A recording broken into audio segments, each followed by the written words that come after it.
worst feeling that I can remember of failing anything. Like I remember I was so low. God just spoke to me so clearly, not in an audible voice, but God spoke to me in a really personal way. Holy Spirit just like gripped my heart. It was like, tune in. And sometimes I even used to say to my friends, you do the evangelism and sharing faith with people, I'll do the discipleship. So I was born in Nigeria, in Lagos, which at that time was the capital. Now it's Abuja, but I was born in Lagos. Very busy, very packed city. I was born to loving parents, Christian household. I had two sisters that were from same mum as dad as me, but I also had half sisters and half brothers from my dad's side. So the three of us were the youngest of 10 children. So growing up, I knew my older sisters and my older brothers as well, but I lived mainly in the house with three of my sisters. So to be honest with you, I always say I don't have very many early memories. The earliest memory I have is when I was 5 years old, when it was my birthday. And it was also the day that my dad was leaving to go to London. So that would have been 1990. I was 5 at the time. So I don't know whether it sticks out because it was my birthday or it sticks out because dad left or both, but I think that was pretty much my earliest memory. And apart from that, I would say a normal childhood between 0 and 10 when I lived in Nigeria. Was very active with sports and going to church. I quite liked church. I was one of those kids who you didn't have to force to go to church. I was quite engaged. I think I had some opportunities to lead some different things. So I would say childhood in Nigeria was very happy and very normal. And then at the age of 10, we had the opportunity, me and my sisters, to move to London and join our dad. Like I said, he had already came 5 years ago. But the sad thing was that just with the way the visas and stuff worked out, only the three of us children could go, and so mum had to stay back. So we were leaving mum behind to go and join dad. So it was a very bittersweet moment, you know, because we've been missing dad. So now we go and get to join him, but at the same time we leave mum behind. So that was a bittersweet moment, I think is how you put it. But we always dreamed of going to London. Every kid in Nigeria is dreaming of going to London or America. So at the same time, it was like a dream come true moment. I think for the most part, smooth. I think because we already knew English, that helped. I think because we already had a dad who had already been here for a few years, already knew the culture, he could teach us certain things. So you say please, you say thank you, you know. So I think he helped us with the transition. Obviously, the weather was a big change, going from just hot all the time to then like, and the time we came over was February, so it was very cold. So yeah, that was a big transition. Probably types of food you eat was a transition. And then I think the whole education system was also a transition, because in Nigeria, I was already in secondary school at the age of 10. But whereas when I came here, because it's kind of just by age, I was put to primary school, to year 5. But very quickly they realized that my ability was kind of beyond the rest of the kids. So I actually ended up skipping year 6 and going at the end of that school year in September. Instead of going into year 6, I went straight to year 7. And I remember experiencing a little bit of bullying because of my accent, you know, as a fresh Nigerian kid. I didn't sound like the rest of the kids. So I experienced a little bit of bullying in primary school.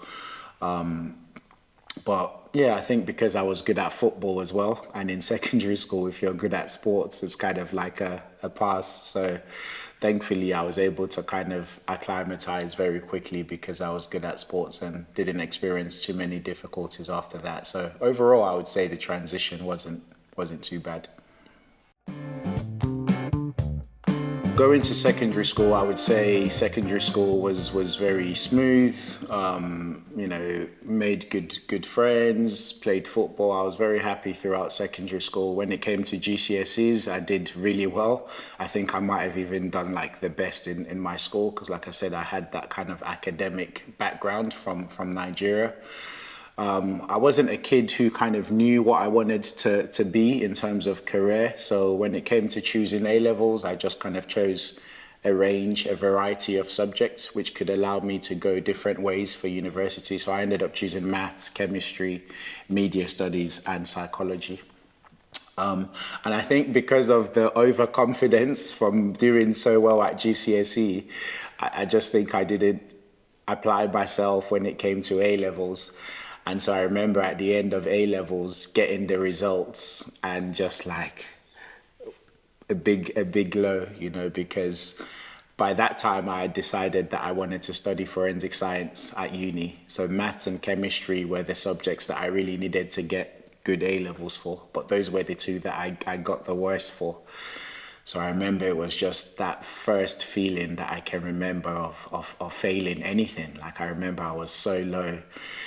The good thing was it also happened to be around the time where my mum had just come from Nigeria to London. I think she arrived maybe a month or two before our results came out. So I think she could see that I was really disappointed. I think part of why I was so disappointed was because it felt like, my mum has just arrived and I've like the first news I have to share with her is like this, my A levels went so bad. So I think that was part of the disappointment as well. But she was actually really encouraging for me at that time. I remember she just said, you know what, just keep your head up and go for it. The university offered me to still come, but to do like a foundation year, which is like an extra year before the 3 years. So then my degree would be 4 years. And I wasn't so happy about it, but my mom was like, you know what, go for it. If that's the university you really want to go for it. The 4 years will go really quickly and that type of thing. So it was the first experience of failure, but also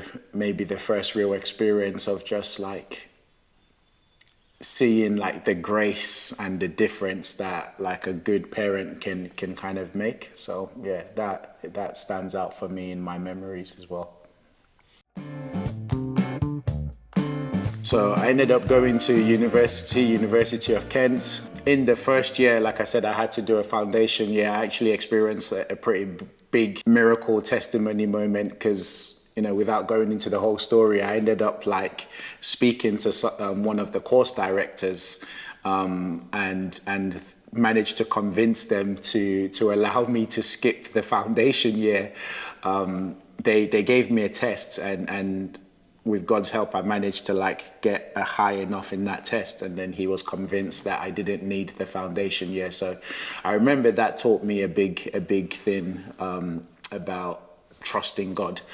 At that time, I would say, I had the background in faith. I was always going to church.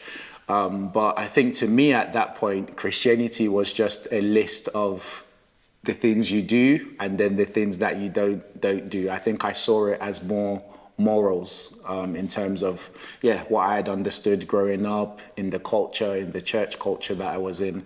I think it was a very much more of a moral kind of thing. And even though I wasn't perfect, because obviously none of us are, I used to compare myself to others and I used to think, oh, I don't smoke, I don't drink, I don't do this, I don't do that. I'm okay, like I'm better than them. And that kind of carried on pretty much for going throughout university the first year. During the week, I would kind of be living my life I would want. I got into very quickly, before going to university, I kind of got into this whole lifestyle of going to clubs and raves and all of that. And I would be there, I would be judging the other people who were there. I would be judging the girls for how they were dressed, how they were dancing. I didn't realize how much of a hypocrite I was because I was there doing the same thing as them. But it's only now when I'm looking back I realize but at that point I wasn't realizing it. So I think the turning point came halfway through second year. It was just a night when I was in my room, maybe just not quite sleeping, and God just spoke to me so clearly, not in an audible voice, but God spoke to me in a really personal way, and it was to do with quite a big thing which I was always praying about. So whenever I was praying, at that time, again, I think, why was I praying so much about a wife and marriage at that time? But at that time, I used to really pray a lot about God giving me a good wife. Was like maybe the number one thing in my prayer requests. I used to pray, oh God, give me a good wife, give me a good wife. This particular night, God spoke to me so clearly, like, Alex, I can't give you the type of wife you're asking for when you're still going around, and this is the word he used, prostituting yourself with all these other girls. And I remember becoming so wide awake, like in my bed, and thinking, what do you mean prostituting yourself? I'm not going around sleeping with girls. My friends are maybe doing that, but I'm not doing that. So why would you say like prostituting? Because in my mind, that's what prostituting meant.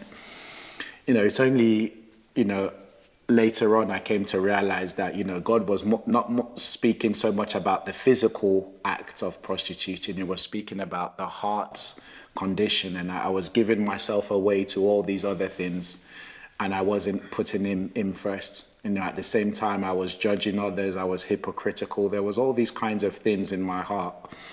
And yeah, I thought I was this good person on my way to heaven. So I remember after God speaking that sentence to me twice, actually, I remember getting off my bed, kneeling down and just praying. And I remember saying sorry. I remember saying, okay, God, I'm not going to go to these clubs again. Then I'm not going to do this again. And I'm going to, and that was it. I prayed, and, nothing crazy happened after that.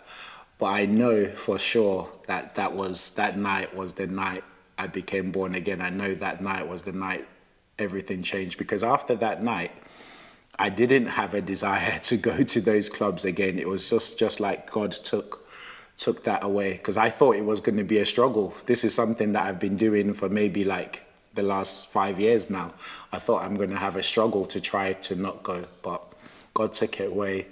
It was from that night that I felt like I started to have a desire to read the Bible on my own, not just at church on Sunday, but on my own. I started to have a desire to be with other Christians. I started to understand the gospel for the first time. Like, remember, I'm 19, going to 20 by now, but it felt like it was the first time I was understanding the gospel, that Jesus died for us, that Jesus loved us, that we can have a relationship with God. So yeah, that was a real turning point for me.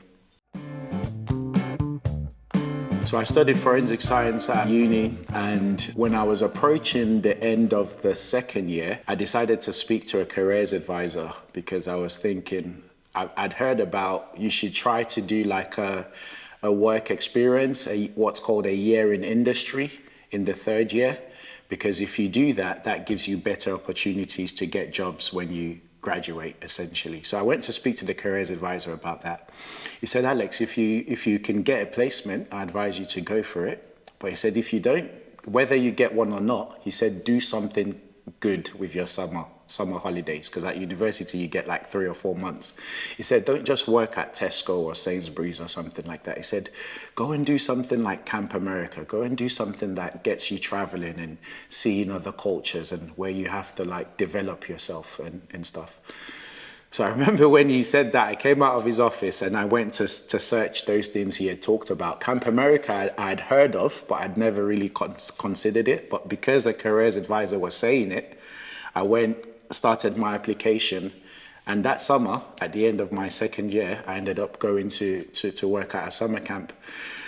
As God would have it, I ended up at a Christian summer camp. And so it was a Salvation Army camp. It was great. They were really into music. And it was a great time, because I had only just become, as I said to you, become a Christian for myself just earlier on that year. So then that summer, I was then at a summer camp where I was responsible for looking after kids and doing devotions with kids and leading them. Basically, you're like their dad or their mum for the week, and then they go, and then another set of kids arrive. And I was with the youngest kids. I was with like the 7 and 8 year olds. So it was literally like I was their dad. And I think that summer was great. It really helped me to grow a lot in my own faith. I don't know whether I helped the kids, but I know it helped me a lot to grow. After that summer, I had no intention of like carrying on with that. I just literally did it for the sake of my CV and, to follow the advice of the careers advisor. But that summer, when I was traveling with some friends in America, we visited a church. And on the Sunday, there was a group of kids who were doing like a drama as part of the service.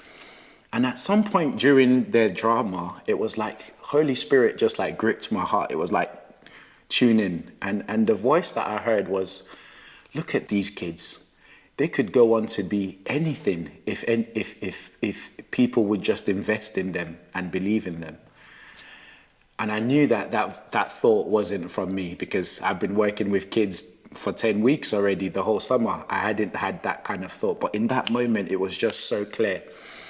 And so I made a decision that, okay, I'm going to continue to invest in kids then. But I wasn't thinking I would do it for the rest of my life. I just made a decision in that moment that I'm going to come back next summer and do the camps again.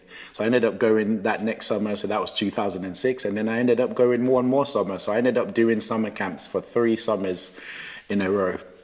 So after that, now when I had graduated and got my degree, I started to apply for some jobs in forensic science. I was getting no's and no's and no's. But the opportunity with working and volunteering with kids and youth kept on opening up. It was just voluntary at first, and then someone offered me a part-time job, and it seemed like the doors kept on opening and opening there, whereas the opportunities in forensic science, which I was applying for, were just not opening.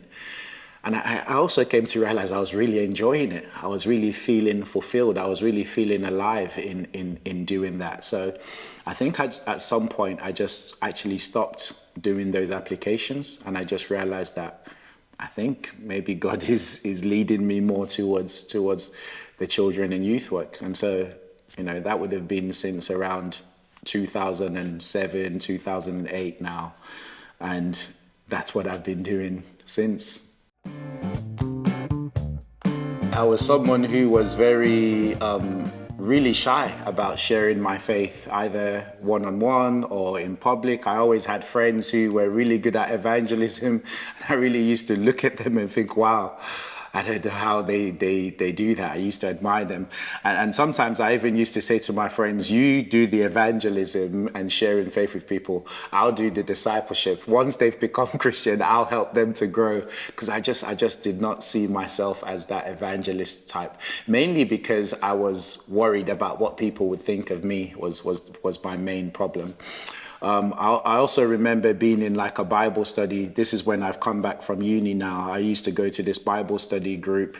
I remember the guy saying one day, everyone, you need to kind of discover your gifts and think about what your gifts are, and let's bring it to the table because we want to serve God. People really need it.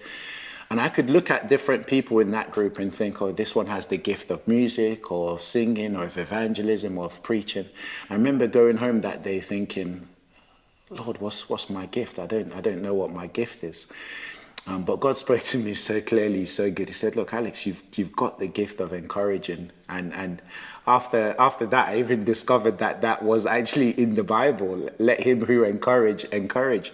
So then after that, it encouraged me so much. I used to find different ways to encourage people. I used to write these like weekly kind of devotionals and send to like different mailing lists. And then I think I started to see the difference it was making. And it encouraged me to just continue to find different ways to be an encouragement. And I remember that the church I was going to, we had like an evangelist who was part of the church. And I remember saying to him, you know what, I'd love to like start to come out with you and just try to learn, and maybe we can make it something regular. I think at that time he maybe used to go out like once a month. But actually through my persuasion, I said, could we do something weekly? And we got it going. So slowly, just by learning and watching others, I started to develop the confidence to do it more and more.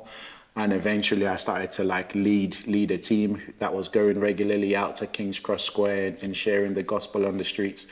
So I would say that happened very slowly. And I think my advice to anyone who is in that sort of mode where they want to do it, but they're like, I can't do it, I don't know what to say.